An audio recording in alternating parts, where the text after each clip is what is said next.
हर एक लड़की का सपना होता है कि उसका जो विवाह हो अपने ससुराल जाए तो ससुराल में सब ठीक ठाक हो, सब अच्छे लोग मिलें, बाकी सब ठीक रहे, आगे की ज़िंदगी बहुत अच्छे से निकले।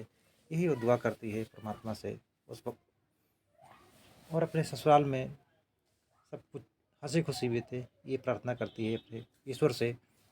आज की एक ऐसे लड़की की कहानी है जिसका नाम नाजिया होता है। नाजिया भी अपने ससुराल जाती है, ढेर सारे सपने होते हैं उसके मन में, और उन सपनों को साकार करने के लिए अपने प्रभु से प्रार्थना करती है कि हे प्रभु, ससुराल में सब कुछ ठीक ठाक रहे, पति भी अच्छे मिले, सास ससुर भी अच्छे मिले। यही प्रार्थना, यही उम्मीद लेके ससुराल जाती है। और ससुराल पहुंचती है तो रात उस 11 बजे उसके साथ क्या ऐसा होता है कि वो चीखती निकल चिल्लाती निकलती है, तो घर के लोग सारे नात रिश्तेदार इकट्ठा हो जाते हैं और तो उठ जाते हैं। और उतना ही नहीं कि आस-पास के लोग भी जग कर आ जाते हैं, और वहाँ से निकलती है तो सीधा अपने ससुराल में 1 मिनट भी नहीं रुकती और सीधा अपने मायके पहुँच जाती है रात के ही। रात का वक़्त होता है, आधी रात बीत चुकी होती है, अपने माँ-बाप को बताती है। आखिर क्या हुआ था कि उस दिन कि रात को ही अपने घर जाना पड़ा। इस घटना को पूरी सुनने के लिए वीडियो में अंत तक ज़रूर बने रहिए। नमस्कार, मैं अरविंद एक सच्ची घटना के साथ में हाजिर हूँ। यह सच्ची घटना हैदराबाद की है। हैदराबाद में एक परिवार होता है जिसमें 3 लोग होते हैं। इस बेटी का नाम नाजिया होता है और पिता का नाम यूसुफ होता है और मम्मी का नाम हमीदा होता है। यूसुफ का परिवार बहुत अच्छा चल रहा था। इनका बिजनेस अपना बिजनेस है, कपड़ों का कारोबार है और बहुत अच्छा ही कारोबार है इनका, किसी चीज़ की कमी नहीं। और बेटी को बहुत अच्छे से पाला था और बहुत सारे सपने थे माँ बाप के। बेटी बड़ी हो जाती है, धीरे धीरे बड़ी होती है। उसकी शादी की बात आ जाती है और शादी अब अपने नात रिश्तेदारों में, जान पहचान वालों में, जैसे कि लोग बोलते हैं, हर बाप बाप यही करते हैं कि अपने बच्चों की शादी के लिए अपने जान पहचान में ही बोलते हैं कि कोई अच्छा लड़का हो, कोई अच्छा परिवार हो, वो बताना। तो अपने जानकारों से बोल रखा था, तो उनके दोस्त होते हैं, वो कहते हैं कि हमारे इधर एक है परिवार, उनका छोटा परिवार है, 3 लोग रहते हैं। नाजिया वहाँ, अच्छा कारोबार है उनका, नाजिया वहाँ बहुत ही खुश रहेगी और परिवार वाले भी बहुत अच्छे हैं। अच्छा, तो जो यूसुफ होते हैं वो कहते हैं कि फिर देर किस बात की, आगे की रिश्ता की बात करते हैं और चलते हैं, रिश्ता देख लेते हैं। अब जाते हैं लोग, रिश्ता देखते हैं, लड़का देखते हैं, लड़के वाले भी लड़की को देखते हैं, सारा कुछ देखा जाता है, रिश्ता पक्का हो जाता है। अब रिश्ता पक्का हो जाता है, शादी के दिन भी तय हो जाते हैं, बारात आती है, सारी रस्में से शादी होती है, विदाई होती है, विदाई होकर दुल्हन घर जाती है। ससुराल जाती है तो देख वहाँ पे संगीत वगैरह होते हैं, फंक्शन होते हैं, लोग नात रिश्तेदार होते हैं, खाना पीना होता है, सारा चीज़। शाम होती है, दिन गुजर जाता है, रात को होता है। अब रात के 10 बज जाते हैं, 9-10 बज जाते हैं, जब सारी चीज़ सबसे फुर्सत मिल जाती है तो नाजिया अपने कमरे में बैठी होती है, अपने सुहाग सेज पर बैठी होती है, अपने पति के अवसर का इंतज़ार कर रही होती है। उसका पति आते हैं तो कहते हैं कि शादी के फंक्शन में थोड़ा मैं ज़्यादा ही थक गया हूँ और मैं सो जाता हूँ, तुम भी सो जाओ। नादिया कुछ नहीं बोलती है और कोई जवाब नहीं देते हैं, मुंडी हिला के बोल देती है, ठीक है, जब आप कह ही रहे हो तो सारी ज़िंदगी तो आपके साथ ही रहना है। और मन में सोचती है और सो जाती है। रात बीत जाती है, सुबह होती है और दिन गुजर जाते हैं। नाते रिश्तेदार खाना पीना खाते हैं, फिर शाम का वक्त होता है। बहुत सारे शादी के बाद भी दूसरे दिन भी लोग आना जाना लगा रहता है, मुँह दिखाई की रस्में वगैरह होती हैं, तो आना जाना लोगों का चहल पहल लगा रहता है। कुछ रिश्तेदार वगैरह होते हैं जो चले गए होते हैं, दूर दराज वाले रह जाते हैं, नज़दीक वाले तो चले गए होते हैं। अब दूसरे दिन भी काफ़ी प्रोग्राम होते हैं, तो इस करके कुछ रिश्तेदार रुक जाते हैं। अब दिन बीत जाता है, फिर शाम जैसे जैसे ढलती जाती है, वक्त बीतता जाता है। रात रात जब रात जैसे जैसे बीत रही थी, नाजिया अपने कमरे में बैठी होती है और अपने पति का इंतज़ार कर रही होती है। अब रात को 12 बज जाते हैं, इंतज़ार करते करते उसके पति आते हैं तो कहते हैं कि दोस्त हमारे जो हैं वो शादी की पार्टी मांग रहे थे और उनको पार्टी देने लगा, उसी में मैं ज़्यादा बिजी हो गया, लेट हो गया, उसके लिए सॉरी बोल देता है और कहता है कि मैं थोड़ा ज़्यादा ही ड्रिंक वगैरह कर लिया हूँ और थकान सी लग गई है, तो मैं सो जाता हूँ, तुम भी सो जाओ। अब इस तरह से नाज़िया कुछ नहीं बोलती है और सो जाती है और वो भी दोनों सो जाते हैं। कुछ बातें सातें सिर्फ अपने दोस्तों की बातें करते करते काफ़ी टाइम बीत जाता है और सो जाते हैं।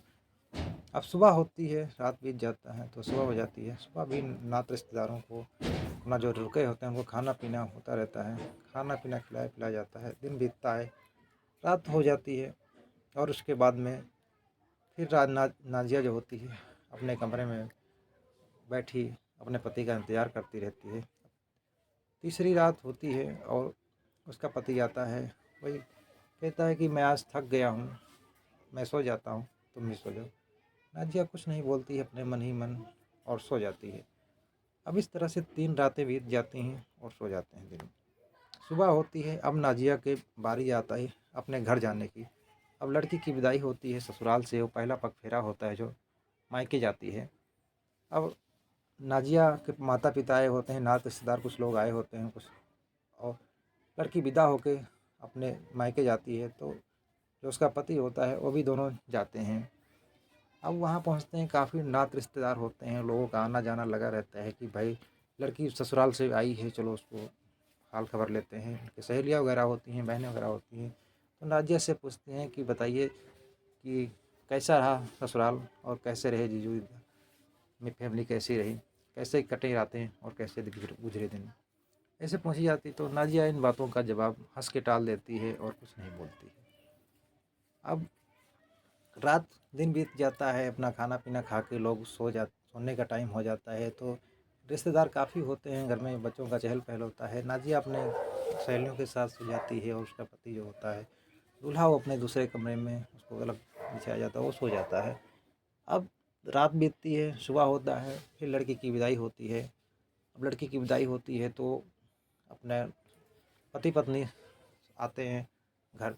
अब नादिया ससुराल पहुंच जाती है, दिन बीतता है, शाम होती है, रात के टाइम हो जाता है, 9-10 बज रहे होते हैं रात को। अब उसका नाजिया का पति आता है और दोनों बैठते हैं, बातें चीतें करते हैं। अब जो दूल्हा होता है वो कहता है कि अब हम थक गए हैं, मैं सो जाता हूँ, तुम भी सो जाता हो। अब नाजिया इस बात से भड़क जाती है, कहती है आखिर बताओ हमारे अंदर कमी क्या है, मैं तुम्हें पसंद नहीं हूँ कि हमारे अंदर कोई कमी है कि या कोई और बात है या कोई और लड़की पसंद है, साफ साफ बताओ आखिर बात क्या है। इस तरह से तुम इतना दिन बीत के और कोई ना कोई बहाना, यही एक बहाना करते रहते हो, मैं थक गया हूँ, तुम सो जाओ, मैं सो जाता हूँ। आखिर कोई वजह हो, कोई चल रहा हो तुम्हारे दिमाग में तो बताओ। लेकिन नादिया को इस बात से तसल्ली नहीं थी, क्योंकि हर किसी के मन में शंका होती है कि आखिर कोई ना कोई चक्कर तो ज़रूर है जो कि इस ऐसे से हमारे से कोई बात नहीं, सिर्फ बहाना ही बहाना करके चले जा रहे हैं। अब जैसे जैसे वक्त बीत रहा था, अब दूल्हा जो होता है हंस के हर बातों को टाल देता है, नहीं नहीं ऐसी कोई बात नहीं है, कोई चक्कर नहीं है हमारा, किसी लड़की के साथ कोई अफेयर नहीं है, कोई कुछ नहीं है। आखिर बात क्या है तुम बताओ। नाजिया जिद पकड़ लेती है और कहता है कि अगर मैं अपनी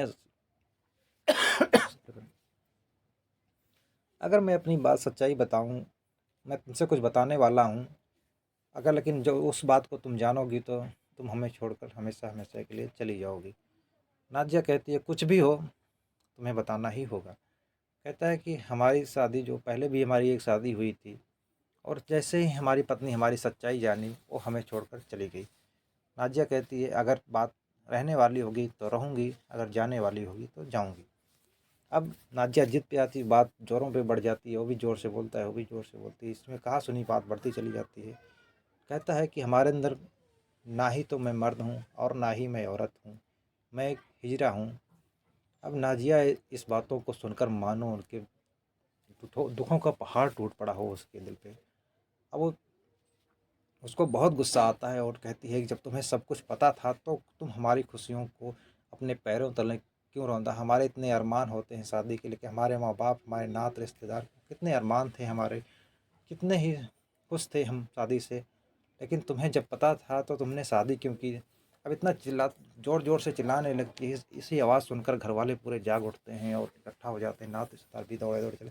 नादिया इतना ज़ोर ज़ोर से चिल्लाते हुए घर के बाहर निकलती है, और इतना ही नहीं, इतनी आवाज़ तेज़ थी कि आस पड़ोस के लोग भी इकट्ठा हो जाते हैं और नाज़िया 1 मिनट नहीं रुकती, कहती उनके माँ-बाप को डाँटती है और कहती जब तुम्हें पता था कि हमारा बेटा ऐसा है तो तुमने क्यों हमारे साथ ऐसा किया, हमारे खुशियों को, हमारे माँ-बाप की खुशियों को क्यों रौंदा?